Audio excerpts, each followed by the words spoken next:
नमस्कार, मी ॲडव्होकेट विशाल मोहिते आपल्याला एक धक्कादायक बाब सांगण्यासाठी आपल्या समोर आलेलो आहे।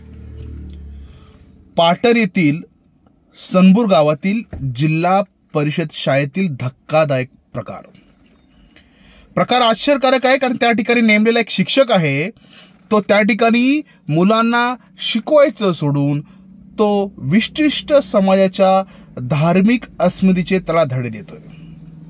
बाब गंभीर आहे, तक्रार करण्यासारखी आहे, कारण की हा जो शिक्षक आहे हा एवढा माजुरडा आहे की तो विशिष्ट धार्मिक समाजाचं तेढ निर्माण करणारं शिक्षण हे पाटणमधील सनपूरमधील एका जिल्हा परिषद शाळेतील मुलांना देतोय।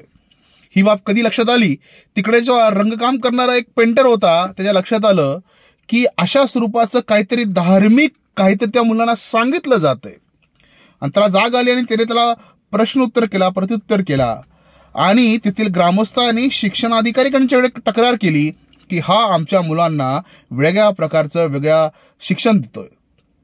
परंतु शिक्षण अधिकाऱ्यांनी काही केलं नाही। शेवटी मराठी क्रांती मोर्चाच्या लोकांनी त्या ठिकाणी त्याला अडवलं। त्यांनी सांगितलेलं आहे की ह्याला जगाच्या पाठीवर कुठेही पाठवा, पण आमच्या मुलांना असलं धार्मिक तेढ निर्माण करणारं शिक्षण द्यायला लावू नका। आश्चर्याची बाब म्हणजे याच्या अगोदर त्यांनी बरेच प्रकार केले होते। एक प्रकार असा केला होता की गॅदरिंग मध्ये विशिष्ट धर्माची गाणी वाजवली या महोदयाने। हा महोदय मध्येच मध्यान्ह वेळेत हा कुठेतरी जातो काहीतरी पडायला।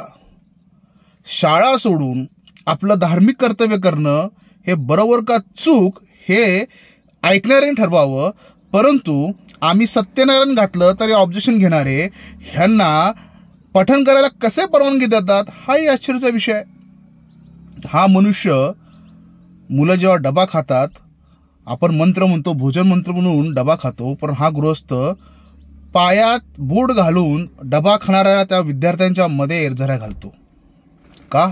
आम्ही काफिर आहोत म्हणून? त्यामुळे हा धक्कादायक प्रकार सातारा जिल्ह्यातील पाटण तालुक्यातील सनपूर येथील आहे।